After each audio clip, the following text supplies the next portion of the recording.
Ladies and gentlemen, welcome back to the Nashville Tour Stop podcast, episode number 125, featuring, for the first time ever, That's right, Mr. Blake Ellis, younger brother of former guest Mr. Brandon Ellis. That's but right. welcome officially to the show, Blake. Thank you, man. I'm glad to be here. Glad to have you. Before we do anything else, we do know Aaron and Balake. Haha, we get it. We need a J. Quallen now. We get the joke. Yeah, we get it. That video changed my life forever. I don't remember what I used. I used it in a bio. I'm like, I don't remember what it was for, but I was like, yeah, I understand. Like, you can call me Balake. It's fine. Don't worry about it. It's fine. It's done. I mean, It's fine. it's It over. happens. It's over. Yeah. It was 10. It was, oh God. It's more than 10. It's like 10 or 12 years ago. Yeah. Like, it's old. It's pushing 15, I think. I don't know. Yeah, actually, you might be right. Yeah. It came out when I was in high school. Yeah. No, my English teacher, he was a great teacher, but anytime we would do like, roll like attendance or whatever, you're like, Balake. I'm like, present. Present. Yeah. But yeah, I'm surprised I passed that class, honestly. But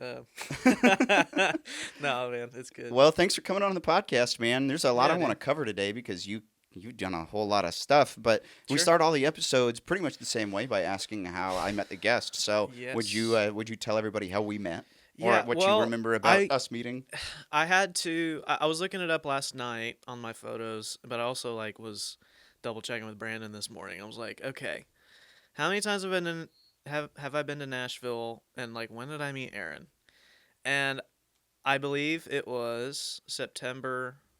It was Labor Day weekend of 2020. Okay. So would you have come down to see Brandon, Yep. like the Belcourt Taps or something? Yeah, I actually have some film photos of us that No Brandon kidding. took. Yeah, we were at Belcourt. It was like me, you, Dylan Underhill. We said that in sync. Throwback. Yeah, throwback. And then Rose. Yeah, she was there. We were just hanging out. I was just in town. That was your first experience of Nashville was Belcourt? No. So well, technically I had been to Belcourt before. Okay. That. Before I moved, I went and had been to Nashville 10 times. Wow, okay. The 11th time is when I moved. So I have known of Nashville for a while, but it was different when Brandon moved. What were you visiting for? Just visiting Brandon? Yeah, we planned hey, come on down for Labor Day. I mean, it was 2020, so it was like, yeah, it's been a hell of a year, so let's hang out. Just come down, and we got our boating license, so we went out on the lake and hung out for a bit. That's cool. Yeah, it was a fun time. And yeah, it was a great time. We did a lot of stuff around every trip. I have distinct memories because after a while, the Nashville the glamour fades away. wears off, but I do have very distinct memories of. I get that. Coming. It becomes just a place rather than Nashville. Sure. Like anything. Like when you get a new instrument or something, you're just oh my gosh, I'm gonna my play baby. this every day. I'm gonna play this every day. I told my parents that several times when they get us new instruments or whatever. Trust me, I'll play it every day. That instrument's in storage. Then it hangs on the wall or sits on the storage. Yeah. No, but it was at Belcourt. And yeah, it was a great time. It was awesome. But I think the first time I really remember hanging out with you was at the last call, the final show. That was. Yep. Because Brandon brought you up to play one of his 3 songs during our round that I was on. Yes. Yeah, that was so great, man, because that was you got to experience at Belcourt in all of its glory. Yes. 100%. Glory. No, yeah. Yeah. No, well, I experienced Belcourt when I first technically met you in September of 2020. And then previous to that, Brandon and I, this was in 2017, Brandon and I did a brothers trip. Long before you both moved here. Yeah, long before. He moved in 19, but this was in 2017. We just decided to do a brothers trip to Nashville for whatever reason. He he went to Nashville before that. I mean, there's too much. It doesn't matter at this point. But we went in 2017, and that was like when the seed was planted of like Nashville. You liked it. Yeah, It felt homely. It did. It was like I was enamored with the Southern charm, the food, music, because it's like being from the Midwest, like you explore all of your options in terms of whether it be church, whether it be a coffee shop, whether it be all of the venues, right? Like in your town, like you kind of check off the boxes, and there's after only a while, so many to go to. There's only so many to go to, but you have great memories at these places because it's all you have. Mm-hmm. But then, like when we went to Nashville, it was like, it was overwhelming in the best way. I felt the same way. But we played, on that brothers trip. We actually went to Belcourt and we got on a round or something. And that was my first, because I didn't know what a writer's round was. That was your first time ever playing in Nashville. Wow. Yeah. You got to play Belcourt your first time. Yeah. Belcourt was the very first. I was so nervous. It was me, Brandon, Cameron Bedell, and then another guy. I can't remember. But anyway, I didn't know what a writer's round was. I mean, why would I? Why would anybody? Yeah. I remember Google searching when I first moved here, what is a writer's round? And if anybody who knows me now, they're like, you had to Google what a writer's round is? Like, I had to Google what I do for a living. Yeah, no. Imagine being like, what is basketball? Yeah. LeBron James. Right. LeBron James. Well, what was going on in your life in 2020 when you were thinking about moving here? Because you were working in TV before you moved here, right? Technically, yeah. So I moved March of 22. Okay. It was actually 21 when I finally was like, I have to move here. Mm-hmm. Because there was things in my life that there was a lot of change. So at the start of 21, I actually came to Nashville twice. Okay. So in January of 21, I came here to play Whiskey Jam with my brother because it was his first time playing Whiskey Jam. So I was like, okay, I can't miss this. So I flew out here for. I think I saw you play that show. I think you were. Yeah, no, you were there. You were there. Yep. There's a video of it on Brandon's YouTube or something. But I came in January, and at the time I was working at a church back in my hometown. Mm-hmm. I worked there for like 6 years. I did. I was involved in a lot of stuff, as in it's been that is just my life. I'm just involved in a lot of random stuff and do many different things. But I was a video director there, and it's just like anything, you get burnt out. And I kind of exceeded my opportunities / like growth as like a video director, editing videos, photography. It peaked from what the work you were being told to do was able to grow to do. Correct. I hit my limit as far as creativity, as far as like, I just got burnt out. Mm-hmm. I just got burnt out. And I was like, I need to change.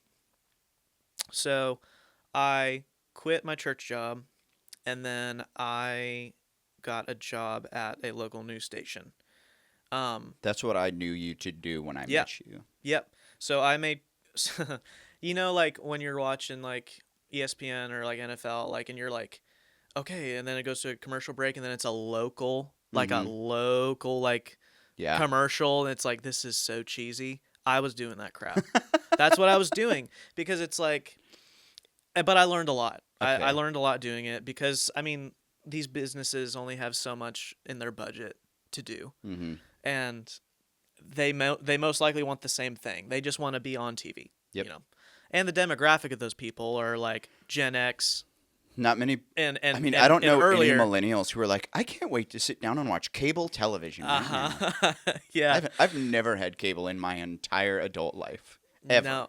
Well, I mean, I recently got YouTube TV, and is that cable? Would you consider that like cable? It's our version of cable. I think. I mean, it has everything that cable was. I got the ESPN, Disney, Hulu, HBO package. I mean, yeah. Hashtag this is not an ad. No, this is not an ad at all. But anyway, I quit that church job in June. I got the job in July. I think I had like a week off. like a lingo period of Mhm. like when I switched over. At the time,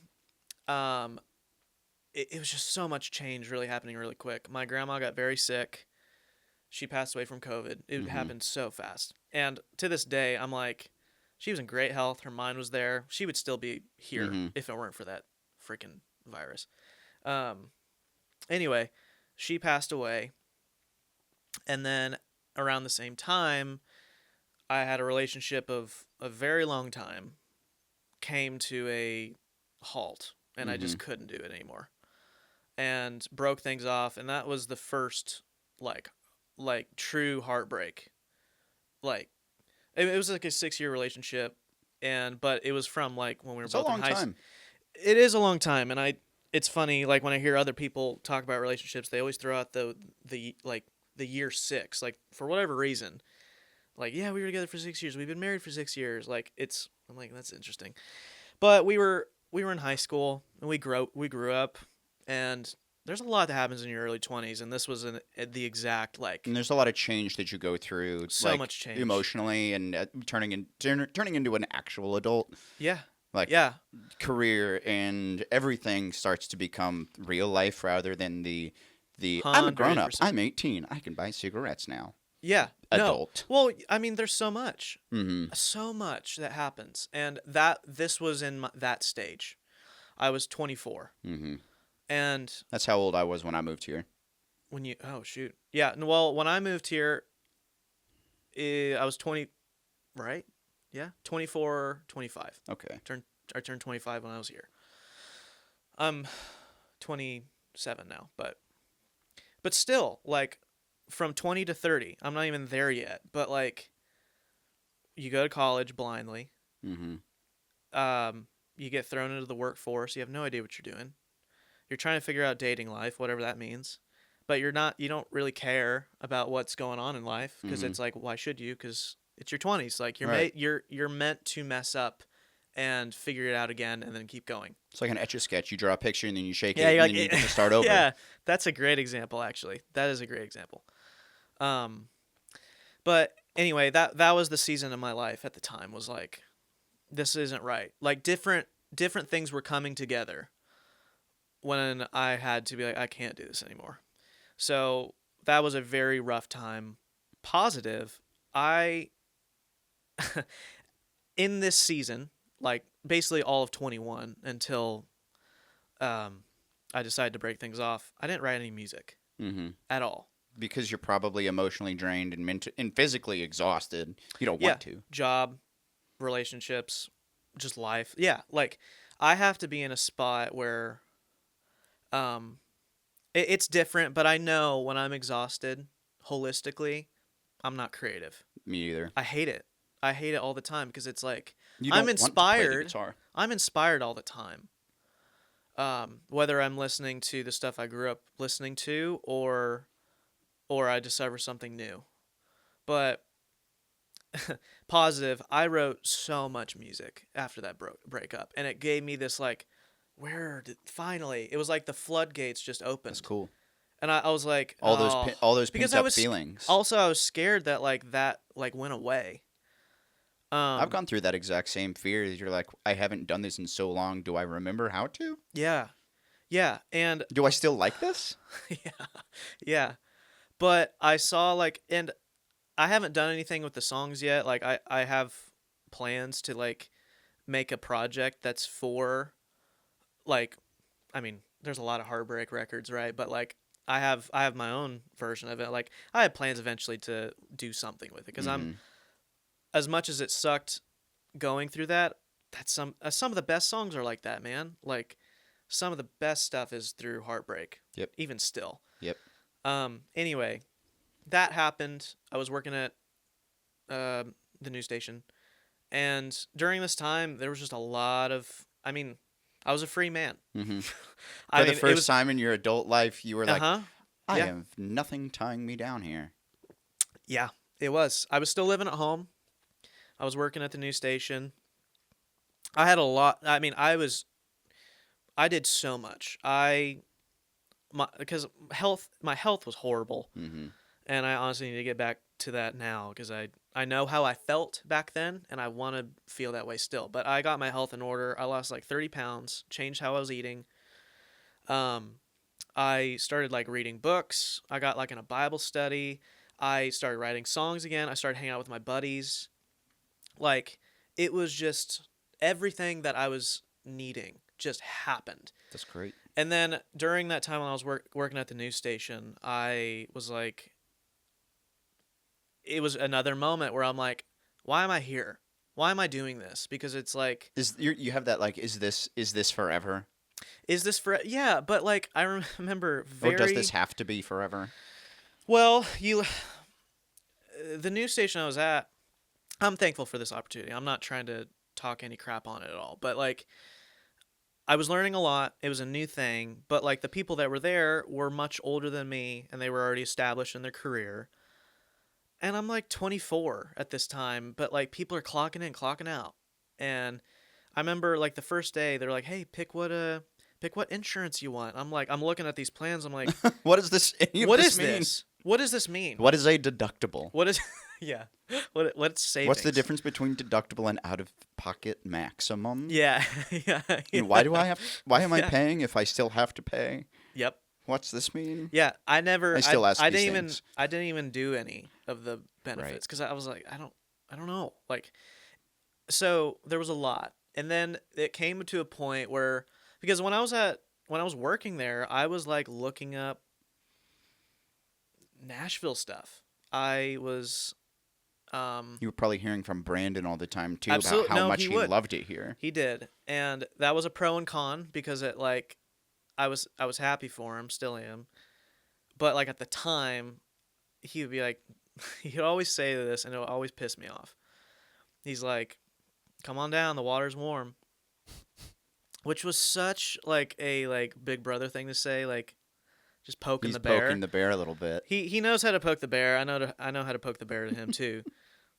But he would always say that because at the time it was just like, I don't know, like it wasn't right, but it wasn't the right time. But anyway, he would send me stuff, but I was getting inspired because it was just like I just had a come to Jesus moment, and I texted him a photo, and I was like, I think it's time. And then he's like, for what? And then I sent him a picture of like the Nashville skyline, and then he's like, he sent Finally. yeah, he sent me I think it was some like GIF or whatever of like, Because I remember your brother telling me that, hey, Blake's moving down, and I had that same response. I was like, finally. yeah, I know, and it just kind of happened in the fall of 21 where I was like, all right, I need to save because it's like I had a good job, I was living at home, I needed to save money because if I was going to do this, so You did what people should do. I did what people should not do, and I'm just like, I'm moving, bye. And then I have less than $1,000 to my name. Like, I wasn't living paycheck to paycheck. I was like, ooh, I'm living day to day? yeah. Do I buy toilet paper or food? Yeah. Well, there was some benefits to that. Like, there's always benefits to saving, but specifically like with moving because it was perfect timing. This whole process was perfect. But I started saving money. Oh, on top of that, sorry, I cannot skip over this. I was working on my like first album. Okay. I was working on this thing I did a Kickstarter, and I think it was like 2018. I don't remember, 2018. It's my first album. I'm very proud of it. I released it in October of 21. Put on an album release show for it. Brandon came back to Wichita, and we put on I'm so proud of that. Like, it was really fun. I put a lot of work into it. Like, day of, like, I was sick because I worked so much to make it happen. Like, I got a photographer, videographer. I got, like, an LED wall, lights, sound, merch. Like, I went all out because I had a reason to go all out, you know? This was your, like, goodbye party, your quote, goodbye. I mean, sure, yeah. I don't, yeah, I guess I never looked at it as, like, the goodbye, I guess. But it was great. It was awesome. So, yes, I cannot skip over that because that was another amazing thing that happened. There was a lot of positives once the chains were Mm-hmm. released, you know. But anyway, I told Brandon, I'm like, I'm gonna move, and then I came back for last call, and that was great because I told a few people, the people that were close to me, like, I'm gonna move, and so I told Brandon, and he was an advocate to like kind of help. He was very type A. He made a Google Doc of like, okay, here's the things you got to do. And I'm just like, I'll do that. That's whenever also I the get very here. older brother thing. It is. It is. It's like, It make makes sure me you laugh. do this right. It makes me yeah. So I saved some money, and I remember I moved the first or second weekend of March, and I quit my job. It was like at the end of February, so I had like a kind of a week or two, a small buffer period. And did I say buffle period? Buffle. Buffer? That's fine. Buffle? Bubble pop? Bubble? Buff? So you had that buffle period. Yep. And it was funny because Brandon, I think the week or two before that, he released Grace, his song Grace, and he wanted me to come back because he was performing it somewhere. I'm like, I'm not gonna push my move back a week to play a show. Like, no, I'm gonna Right. I'm like, I'm gonna wait until I'm ready. So yeah, moved in March. I moved without a job, and I saved enough to live on that. And the idea was, Brandon was like, okay, I'm gonna give you a couple months. Because my idea was like, because this was before I actually knew how expensive things were here. I was like, okay, I'm going to move here. I'm going to move in with Brandon, give it a couple months, find a place, and then I'm going to get my own apartment, 1 bedroom. I wanted 2 bed, Yeah. like. You want to have some room for your guitars. Yeah, I wanted room for all that. And then for both reasons, financially and just for both of us, I've just stayed because I'm like, we're in a great spot. It helps you both save money. Yeah, I mean, really. So I realized that really quick, and so we just live together. And it's good. But anyway, that was kind of my whole journey getting here. But man, I was so excited when I moved here, man. You really just kind of dove straight into. I mean, you didn't do what I did when I moved here, and I was scared to go places and do things. Like, really, I didn't know anybody. And I didn't have scared. any way to get involved. So every time I met someone, I was just like trying to, hey, I'm Aaron. Hello, nice to meet you. And I don't want to say you were lucky, but you had somebody who was pre-established who could just be like, this is my brother. He's cool. He should play. He's good. And you're just like, great. Sure. Well, and I do have to thank Brandon for doing that because, think of when he moved here, he moved by himself. And, that takes some courage to do that. It's hard. Yeah, it's hard. So, yes, even moving, that was a world, I remember what that feeling felt like because it's like I had to have a GPS to figure out where I'm going. Right. And like, I've never had to use a GPS. Yeah, I've never had to use a GPS for just basic life, So once I kind of figured that out, you just figure things out. Where am I going to bank? Where am I going to shop? Or like just basic stuff like that, Anyway, I remember that feeling, dude. It was overwhelming. It really was. Like, I had a hard time sleeping because it was like, you're doing it. Is this home? I'm here. Yeah, I'm like laying on my bed. I'm like, you're doing the thing that a lot of people are too scared to do. But dude, that was one of the best decisions I've ever made. That's great. And it's good that you still feel that way because a lot of people move here all excited and then they realize it's a lot harder than they even think that it's going to be. The people are like, oh, it's Nashville. It's the most competitive city for musicians. And then they get here and they're like, oh, no. Like, it really is. Like, I don't miss – I miss in one way, like, playing music and stuff. Yeah. But I don't miss the soul-crushing anxiety of, like, do you like my art? Sure. I don't miss that at all. Good. And I miss good. getting to play rock shows, but I don't miss the constant struggle of trying to get people to care Yep. so deeply about something that I cared about. When it's obvious, when like your 4 friends come, you're like, great. Yeah, sure. Thanks. I know. Well, I think that's just the nature of the beast. Unfortunately, now. Yeah. It It's not for the faint of heart by any stretch. No, I mean, there's a lot. There's a lot to that. I mean, just the whole process of being a creative, just in general. It's like you're tapping into a very specific, like, God-given, like, a gift. Yeah. You're like, because we all have gifts, but like when you all share, like this town does, the gift of creativity and expression. Right. So it's like, I think with expression, you want to be acknowledged that I'm doing this, like this is what I've created. Like, it validates I would your like need to create. Sure. It depends on what it is. For myself, there's times where I'm like, I want people to like what I create. But at the end of the day, I'm like, I have my own voice artistically, and I owe it to myself. Like, I don't care. I do, and I don't care what people think. I mean, I could tomorrow I could be like, yeah, I really care what people think. But like, in general, I try to Please like my songs. Please like my songs, yeah. But I don't know, man. I treat songwriting very special, because it's like it's one of the only things that I have control of. I guess. I mean, do you like having that control? Yes, because it's like, I know what's in here. I know what I'm trying to do.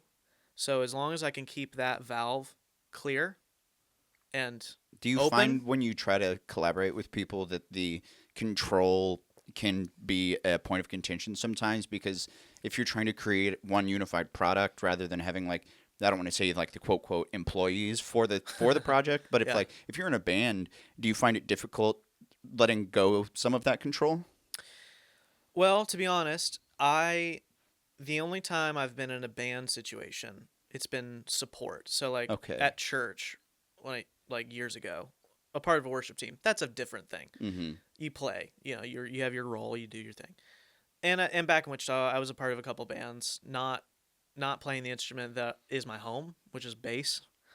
But yeah, I would play drums, ironically, a lot. But they were like cover gigs. There was a couple times that I created music, but it wasn't stuff that I was doing solely. So like, I have no problem with it. I love creating something. Right. Excuse me. Something holistically, because also too, when it comes to, I think you have to define your goal, purpose. What are we trying to do? Are we trying to jam? Are we writing for somebody? And some of these terms, are just for fun and nothing else, just to do it. So I'll say it this way: I've never co-written with anybody. Really? No. That's a harsh take to take in Nashville. Technically, I did once, but I wasn't. I treated the role as a musician. Okay. And I think that's the role that I have realized that is what I need to do. So, like, for example, it was Brandon and a Disco Fox. Disco. Daniel Sovich. Daniel Sovich, yeah. Been a minute since I've seen well, that they guy. Brandon and him were at our apartment, and so like Brandon's had some co-writes at the apartment, and so I'm like, which is fine, but like I usually just like stay in my room because I'm like, I don't want to interrupt that process. And anyway, like they were writing something fun, and they were like, come on in, like play. I'm like, no, this is your thing. Like, I want to respect that. They're like, no, come on in. So I just grabbed my bass and like kind of played along. So technically that is I have, but like, this goes back to how I was raised musically. And it's a little disappointing when I when I moved here, and it still is. And I don't want to say it is because it's like this is the town of writing songs, co-writing. But like, but how is it disappointing? What I mean, when I okay, I'll say it this way. I'm a huge fan of John Mayer. He's a great influence. That came later in life. But he wrote his own songs. Still does. Mm-hmm. And I love that. I love that because anytime... Everything is quintessentially John Mayer because... But not only that, it's like I'm relating to him 100%. Because there's no outside forces influencing Yeah, it? there's no other voices, I guess. So you're like, oh, dude, I relate to you. Right. Same with bands. Same with the bands that we love. All the classic rock bands. It's like that was 4 or 5 people in a room, live, on tape, just creating this massive... Creating something from nothing. Yes, creating something from nothing, but it's just holistically right there. Right. And so when I started to discover like a lot of songs were like co-written, I kind of got sad a little bit because I'm like, oh, because I want to pinpoint I want to pinpoint my gratitude. Who do I say thank you to?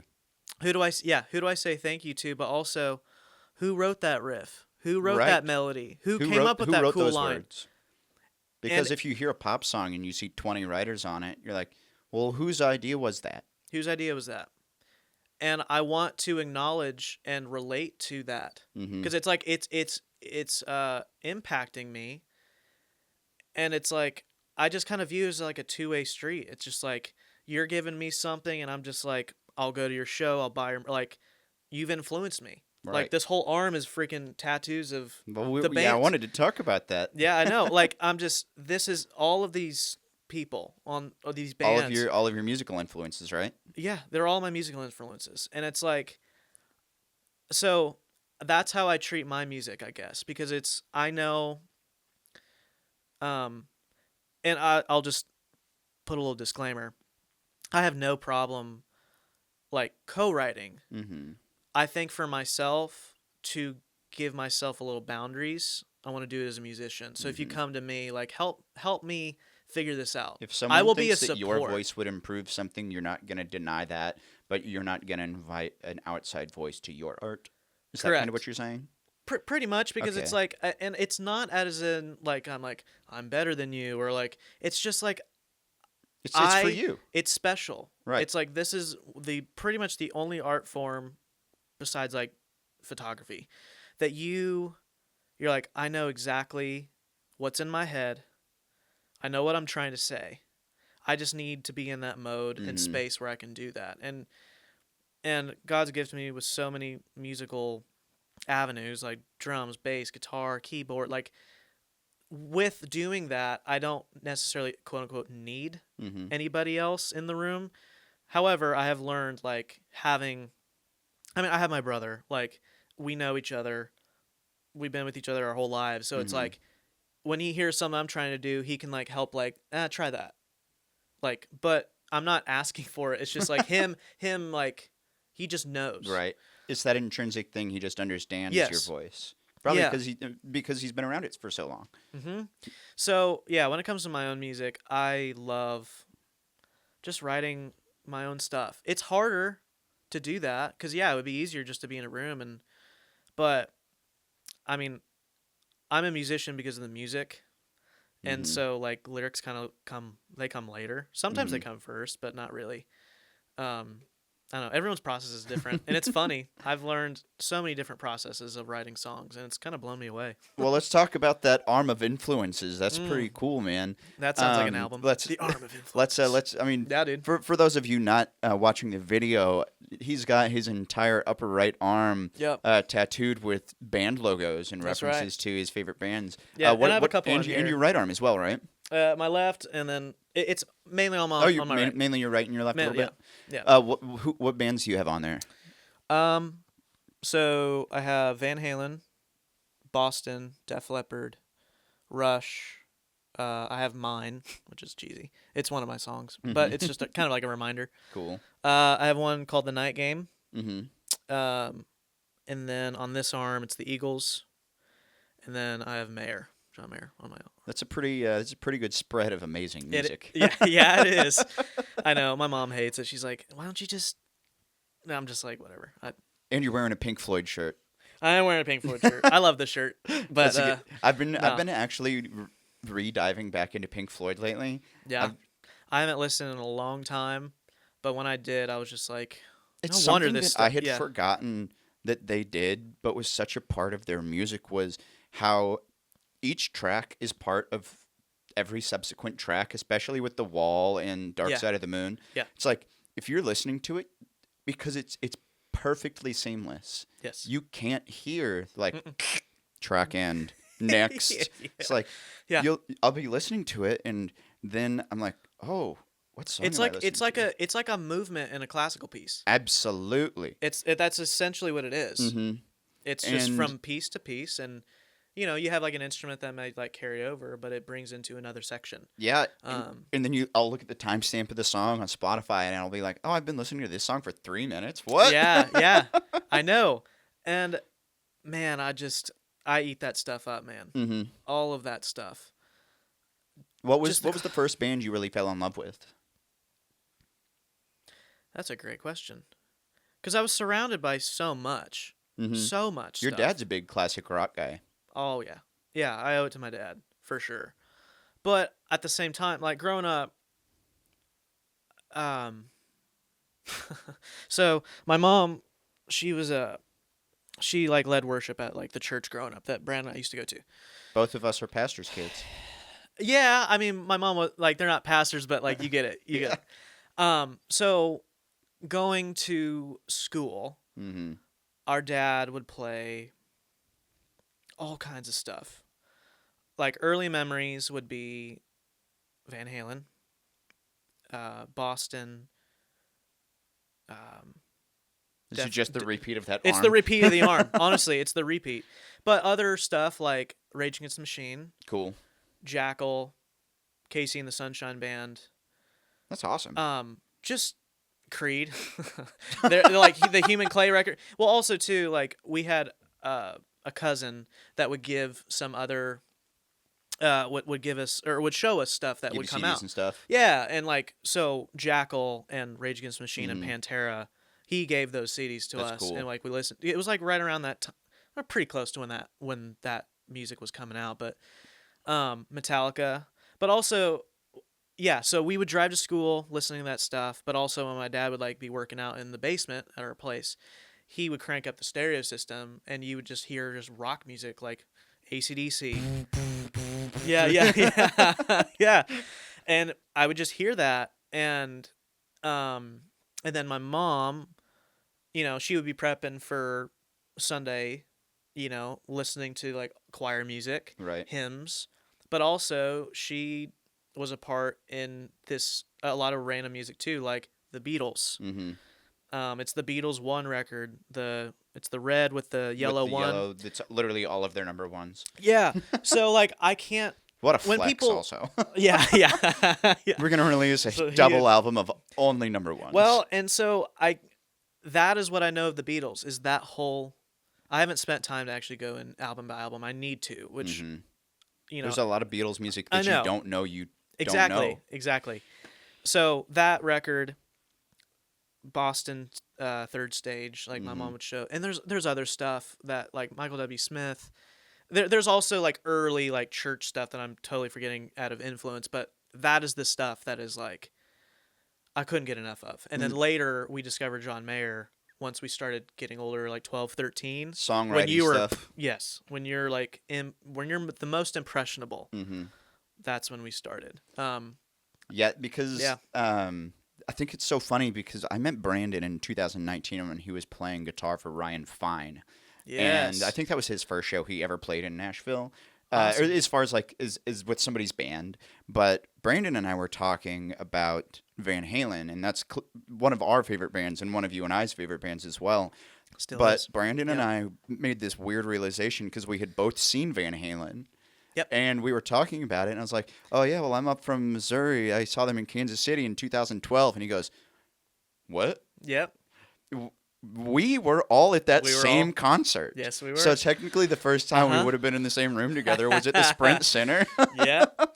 That was so That was amazing. May of 2012, like May of 2 days 2012. after I'd graduated from high school. And I had my graduation party, like whatever it was, day or so before. Yeah.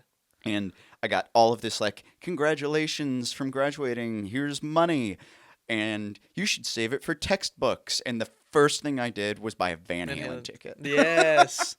Dude, I love that. And I also, man, I have to be, my parents are like the huge reason for all of this stuff. Because we went to so many concerts growing up, still do. I love going to concerts, man.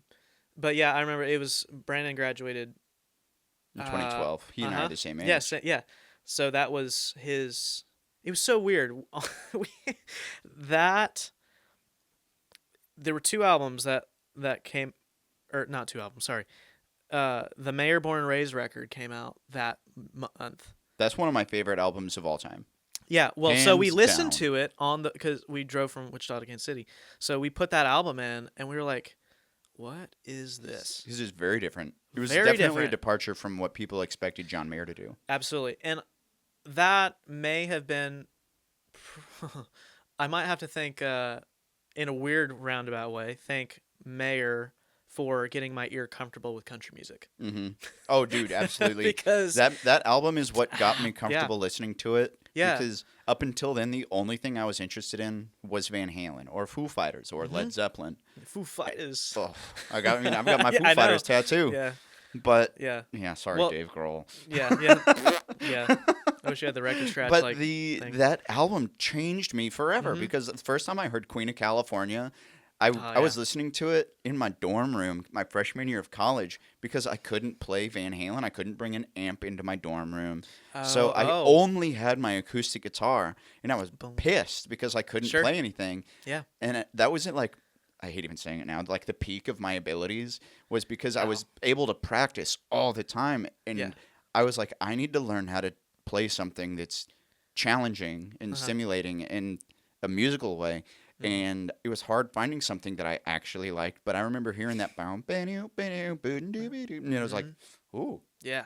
Oh. No, dude, And it was far enough away from country. It was. It had the country palette, but it was With still pedal steel and all that. Yeah, pedal steel. But there was no bar stool. There was no dirty boots. There was no pickup truck. Yes, there was nothing of that. It was just like, yes, people just need to go listen to it. If you have not listened to Born and Raised by John Mayer, you are... It's like a fine wine.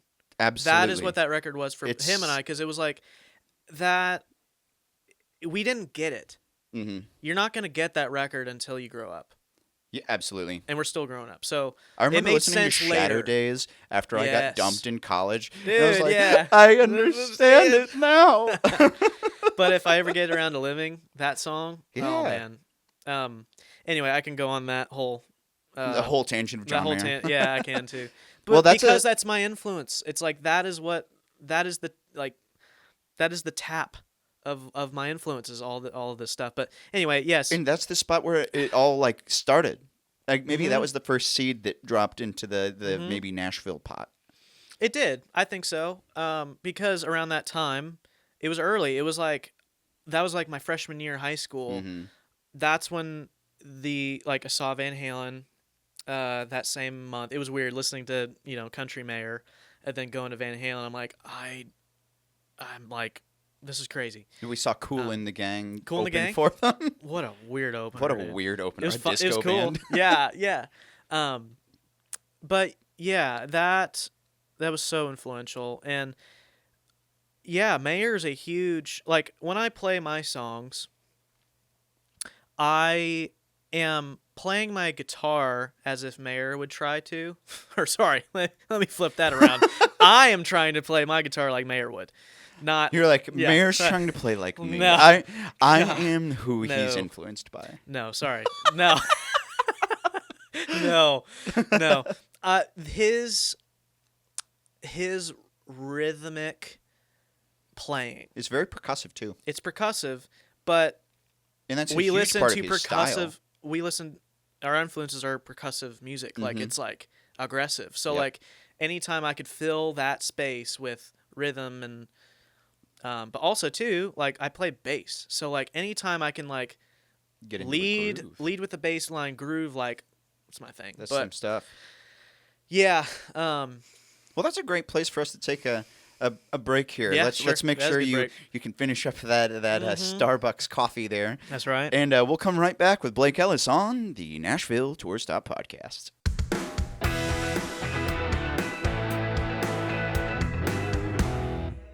And we're back with the Nashville Tour Stop podcast, episode 125, featuring Blake Ellis. Yes, sir. With us today. Blake, you are a musician in your own right, but let's talk about a little bit what you do right now. You're on the road right now, but you're not performing. No, I'm not. What are you doing on the road? Many different things. It started off as one role and then evolved, you know, like jobs probably do. You take on many different tasks. Yeah. When I moved to Nashville, I got involved pretty quickly. And as I've listened to other people's stories here in Nashville, everybody's timing is way different. Mm-hmm. It's very different of when things happen. Some people call it a 10-year town, and some takes 25, and some people, like you, don't take a year. No. Well, so when I moved here, I was like, I mean, obviously it's music. Like, that's what I'm made to do. It's like, I'm made to do that. When I moved here, getting adjusted to life and, a new life kind of a thing. And I've always loved to travel. Traveling is amazing. I love getting to see different parts of the U.S. And beyond.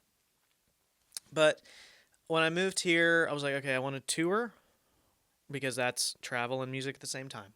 Like, who doesn't love that? That's awesome. Yeah, that's the dream. That's the dream, man. And also too, I've been influenced by watching concert DVDs of behind the scenes of, so it's like that's always been, I've always dreamt of like, what is that like, kind of a thing.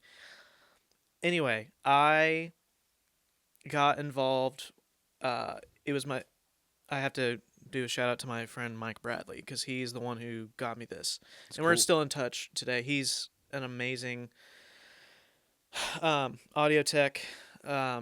He's the reason why. He was working with the artist I'm working with now, Zach Williams. He's a CCM artist. Great music. And that's also a part of it too. I really enjoy his music, so that makes working with being around this good. Because, like, dude, if I was with an artist I didn't like, this would suck. It really would. Like, it wouldn't be fun. Because it's hard as is.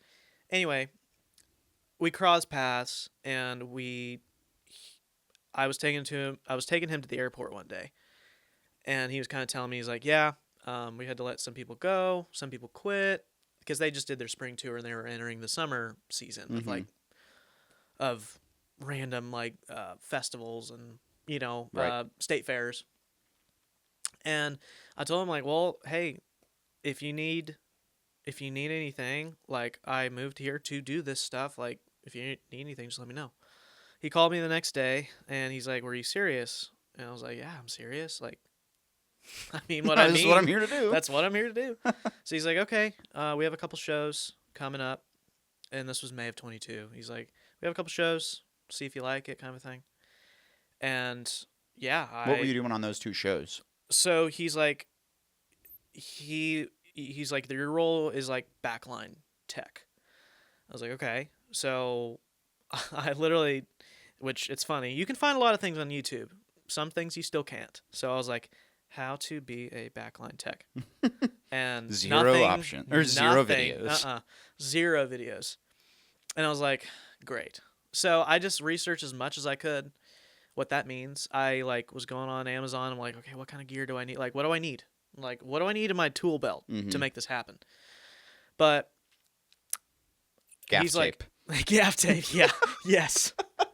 That $20 gaff tape, man. Which I can go on and on about gaff tape now. I'm such a loser. Anyway, yeah. So he's like, you're just gonna be backline, help set up instruments, set up like the risers that the instruments are on, and just kind of be there in case anything goes wrong, kind of a thing. Which I had experience in this working in the church, because it's like when church services swap over, like you're tearing down some of that gear, you're setting stuff. I mean, right. And doing gigs, it's like, yeah, it's like I know this stuff. And the rest is history. Like they told me later, they're like, one of the guys in the band, and you're like, yeah, the plan wasn't to keep you. And I was like, thanks. Awesome, thanks. Gee, yeah. I was like, well, that's funny. But then they're like, yeah, we enjoyed you, and you did a good job, so you're just here. I was like, okay. So yeah, it's a big band. It's 11 people. That's a big band, which means there's probably a crew of at least that many. No. It's, really? Yeah. No, it's the core people in this crew is 5. Okay. And as time has gone on, like people have changed and gone, but like the core group is like 5 people, and they're great guys, really great guys. But I started backline tech, so like I build the drum kit, I'd mic the drum kit. After that's done, I'd get the organ figured out. So lift the organ up, plug it into the Leslie cab. Once that's done, I go and build the pedal steel. Right. And the guitar, like the other guitar stuff. Build the pedal steel, plug it in, go to the other guitar player, plug it. Like, it's a lot of stuff. And it was very, very overwhelming at first, because it's like, because every show I'm constantly watching for stuff to go wrong. Because it's like, there's a lot of details. Invariably, something will.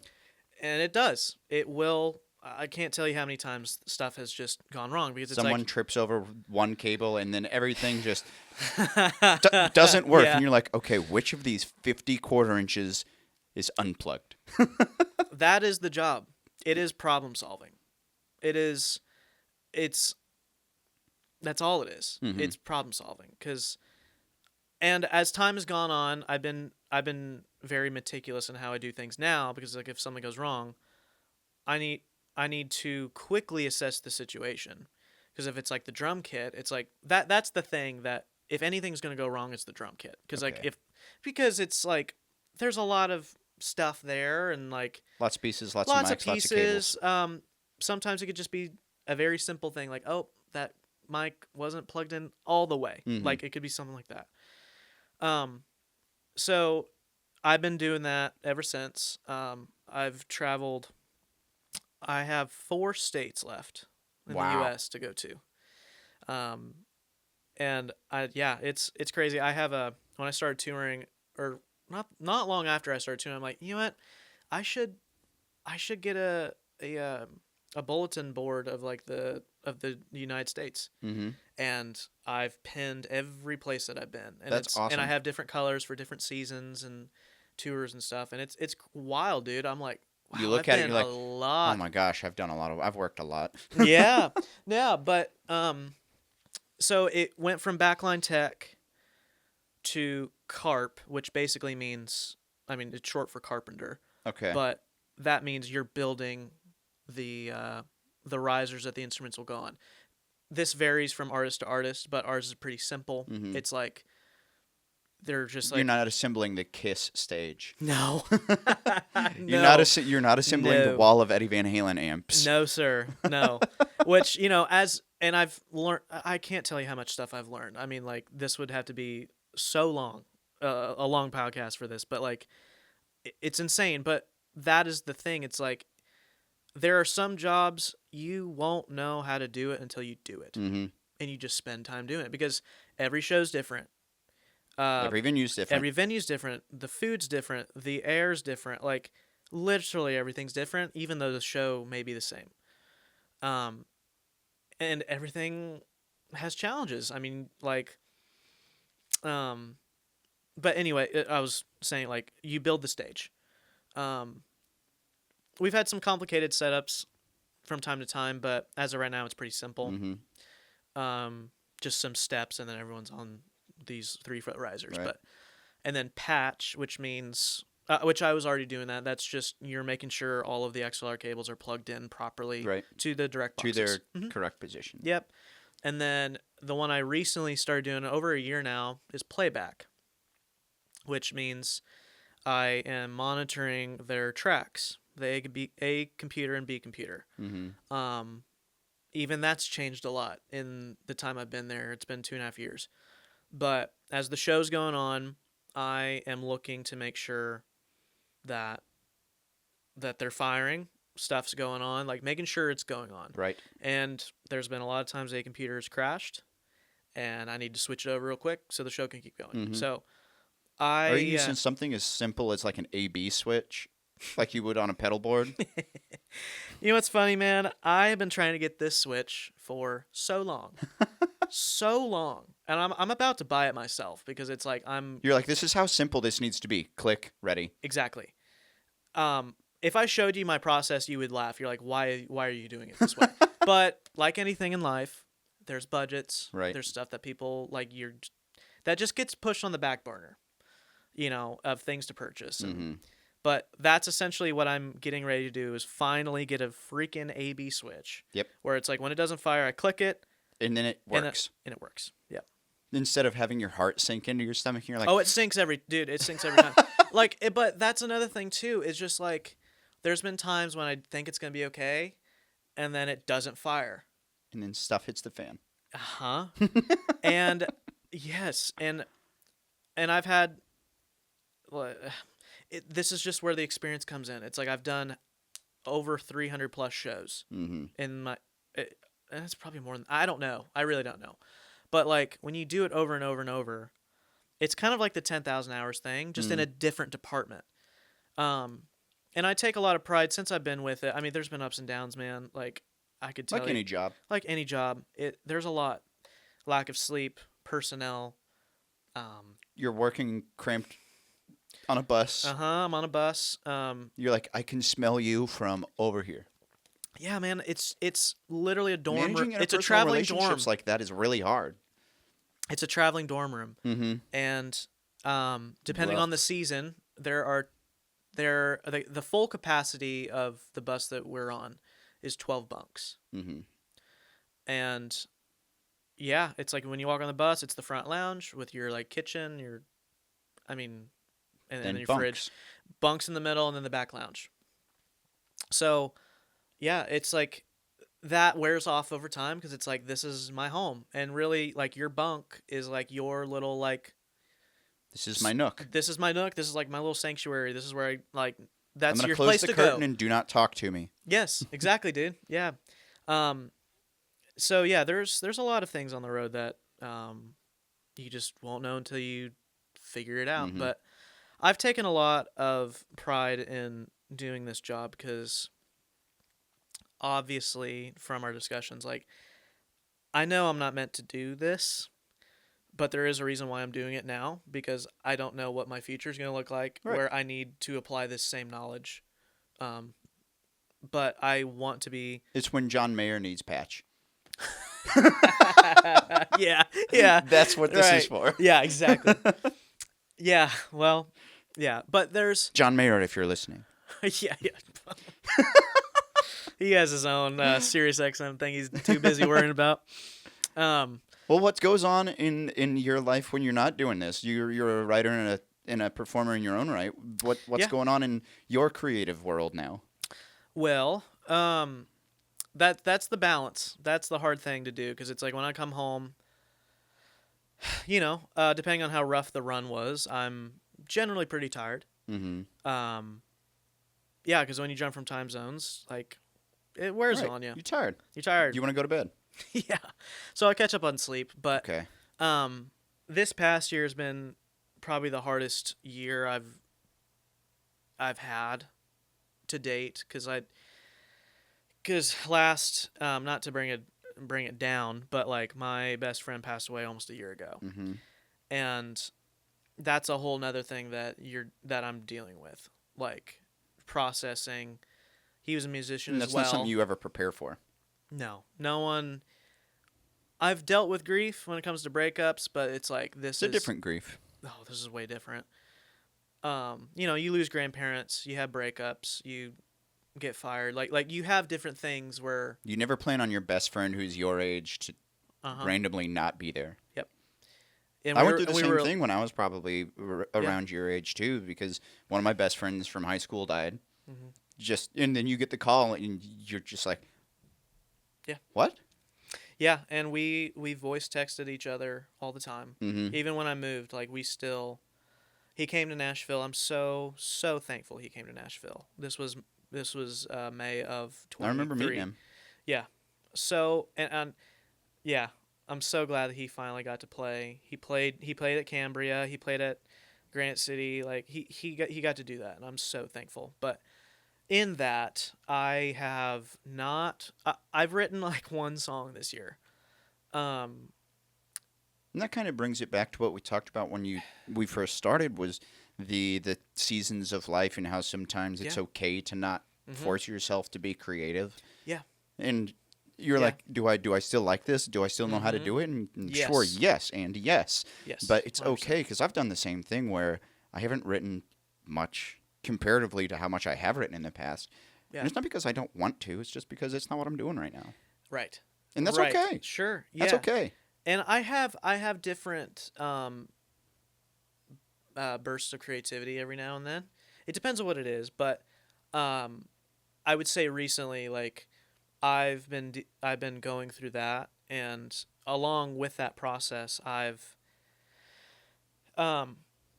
and I we are actually messing with it this morning, but we have been working on a song in his honor. We went into the studio and we're going to release a cover song of his favorite song. Cool.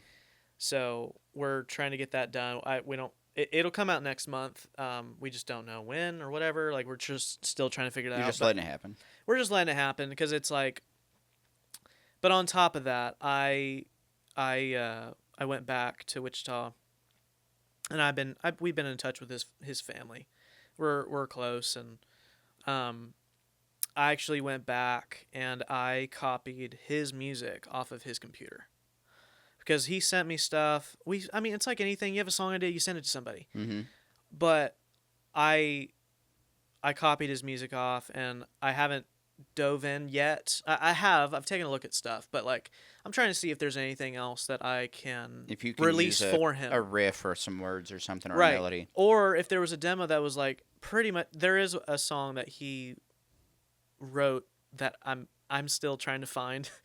The stems of all of it, like where is this at, kind of thing. I guess my energy is mainly for that, because like, dude, I have so many demos in my Dropbox on my computer in Logic of just full completed songs that I haven't released, like a lot. I have so much crap on my, and if I was thinking to myself, I'm like, God forbid I'd pass away too soon. Like, I want someone to release that stuff, because it's like, this is what he worked on. This is what was important to him. Well, and like the week before he passed away, he bought, because I went on his account, and I saw like the latest version of like Studio One that he just purchased to make some more demos and music. He bought plugins, and I saw the plugins he bought, and I was like, that's cool. Like he was not intending to stop. Right. So, like, I think that's where I'm at the moment. I have plans to...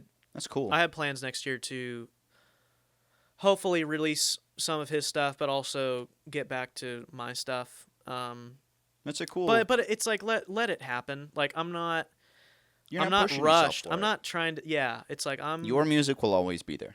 Absolutely. Yeah, and you're always growing as a musician, too, like, as time goes on.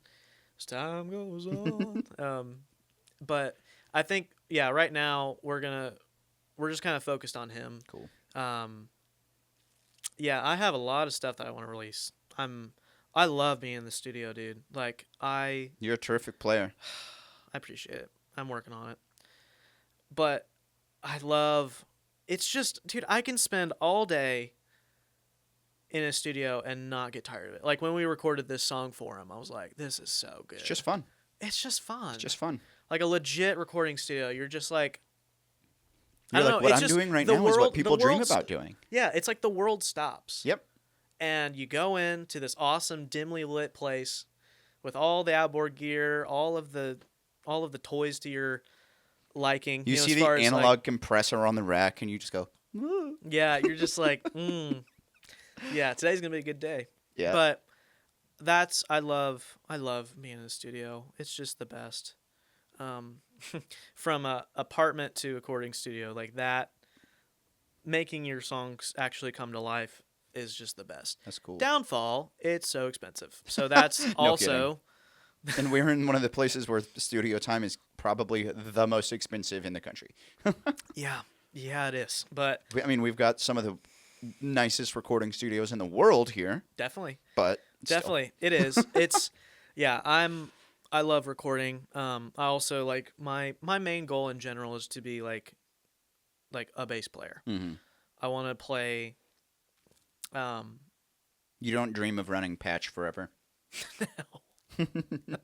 No, not at all, man. But in that process, I've learned I'm like, I will use this for the rest of my life. It's like, I know I can tell you how to wrap a cable, how to not wrap a cable, like how to, like, it's just things. It's a lot of it's subconscious because it's like, if the cable's all coiled up when they need to take the microphone, like he you don't want to have to unwind it around the stand. Exactly. Yeah, and like it's a lot of that stuff. Just attention to detail. It's like the devil's in the details, and it's like I've learned a lot about the details, and I love the details. So that day, so when the day comes that you're playing bass on the road in your own band or something, you'll be able to tell people who are running Patch for you, do it this way. That was something I was going to say earlier. Was I've treated this job, even though it's not, it's not what I'm wanting at the moment. There's a reason why I'm There's a reason doing why. this. There's always a reason why. And the thing that I've thought about is like, I would want somebody like myself if I was in the position I wanted to be. Like if I was the bass player and I had somebody that was setting up my gear. You'd want someone to treat it with the same care and respect you treat. 100%. Because there's times when the musicians, like, they have their own schedules during the day. And a lot of times they just walk up to their instruments. Here. Yeah. And it's like eliminating every variable. And like I said, the drums I was referring to is like the one that stuff could go wrong. It's like, man, if your kick pedal ain't like locked all the way in and he goes to kick it and it just falls off, like that's going to throw off the show. Yep. You know, and it's you can't the first downbeat of the entire show can't be the kick scooting. Yeah, the kick scooting or like the hi-hat clutch. Like if he goes to do it and it just falls right through. It's like, no, it's all of those things. I'm like, so because it's like I want them to be able to perform. Yep. That's a musician's job. That's their job. And it's like, if there's anything I can do. Their job's not worrying about thinking, is the guitar in tune? No. It is. It is. It is. It is. And it's like I know how many waters everybody wants on stage. You know, because it's like they've requested it so many times. Like, hey, can I get another water? It's like, I'm just going to put the amount that they need. Put 3 by you. Yeah, I have. Yeah, no, one person requires 3. I'm like, there you go. Yep. It's just all of those things that I take seriously. Some people would look at that and be like, that's okay. Like, whatever. Overkill. But it's like, it'll kill the show if I don't do it. Yep. You know? That's why I'm here. That's why I'm here. Yeah. Job security. Yeah. The Obi-Wan, that's why I'm here. Well, Blake, I know you have music released. Tell people where they can find it, where they can interact with you online. Give us your plugs. Yeah, I'm horrible at social media. I'm on it, but it's like I don't post as much as I should. Right.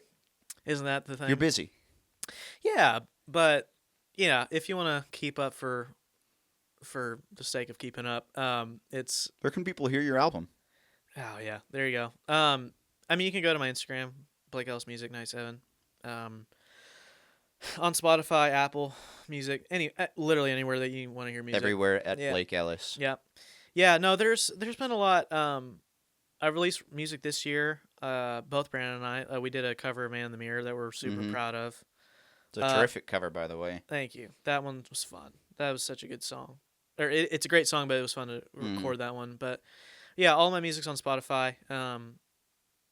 And yeah, it's like I said, this next year of 25 is going to be like, okay, I need to record more music and put it out. It's hard though. It just is. It's hard making time to do something for yourself. Yeah, time and money. Mm-hmm. Well, do you have any tips Yeah. for people who are listening, for people who are either living here or might be considering living here? Tips for what? Let's call it the industry. Industry. The music biz. I would And it say doesn't have to be the biggest, most Sure. world-changing thing. It could be bring 3 waters to the stage. You're going to need them.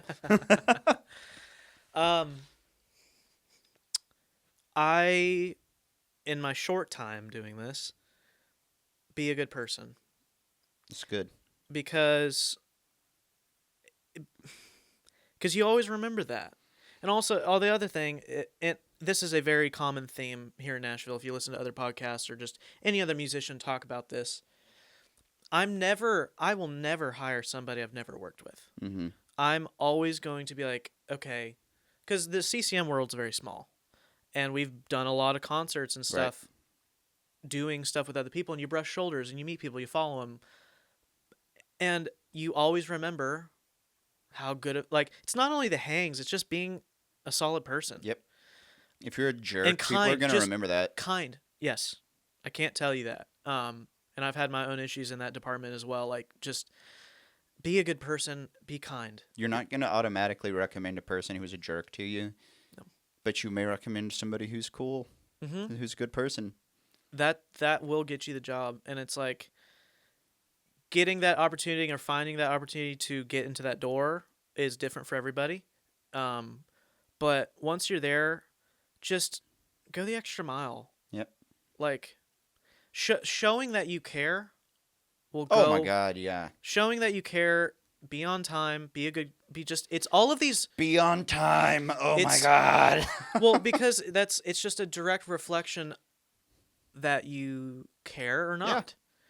Yeah. And see, without getting too deep into it, people will be like, well, why would I show up early to a gig that I'm not getting paid for? Like, especially with writers' rounds and stuff. I'm like, okay, I'm not asking you to show up an hour early. 10 minutes is fine. What if we finish early and we want to get sound checked at 8:55? Yeah. Cool. Well, dude, there's been especially in touring world, there's a lot of variables that you better be there or you're going to be left behind. Right. But also it has to go back with like kind of integrity. Does it mean that you're going to be different behind closed doors? Or no, that's not what I meant to say. Like, just your attitude shouldn't change if you're getting paid $10 or $1,000. Mm-hmm. It has to go with your work ethic, Right. which I owed that to my dad. Like, he's a workhorse and always is like loyal, which I get that from him as well. Like, yeah, it's like if the bus is leaving at midnight and you're not there, Bye. You're You fired. know? Yeah, like we have so many people to get showered. Yep. Your shower's like 10 minutes. I usually try to get done in 5 because Bye. it's like I'm trying to think of other people to get in and get out. Like, it's just I've treated know, that way. there's I've treated just- tour stop shows that way. It's like I'm not going to delay the show 15 minutes because you're late. We're starting. Sure. We're starting now. Yeah. And Yep. if you want to still come, fine. Dude, there's been times that I thought I allotted enough time for, and I've cut it too close, and something happened that I wasn't able to do the thing I needed to do because I didn't allow enough time to do it. Mm-hmm.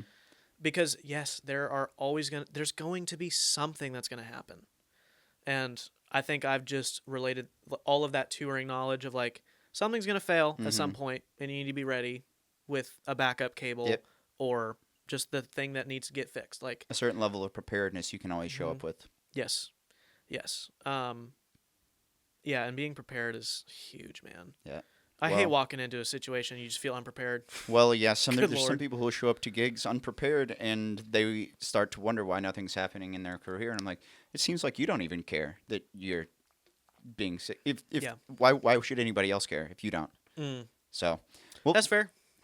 That's fair. Yep. Blake, thank you for coming on the podcast today. Any final thoughts for our listeners here? Be a good person. Yeah. I mean, it sounds so trivial and very basic, but it's just like, it's like common sense, but sometimes it's not all that common. Well, in the world and how the world is, it seems like it's like, is there any common sense anymore? But it's true. It's like if you're kind, you're humble, hard worker, and even if your situation's not good, there's always something to learn from it. Always something. Yep. I can't tell you how many times from years ago when I was doing church work, TV stuff, that knowledge or situation has shown a light on the current stuff I'm working on. Mm-hmm. Never thought it would, but just stick with it. Just stick with it.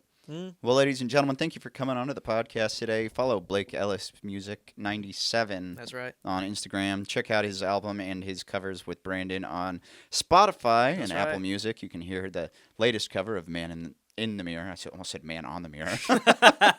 That's quite a different track their Michael Jackson cover.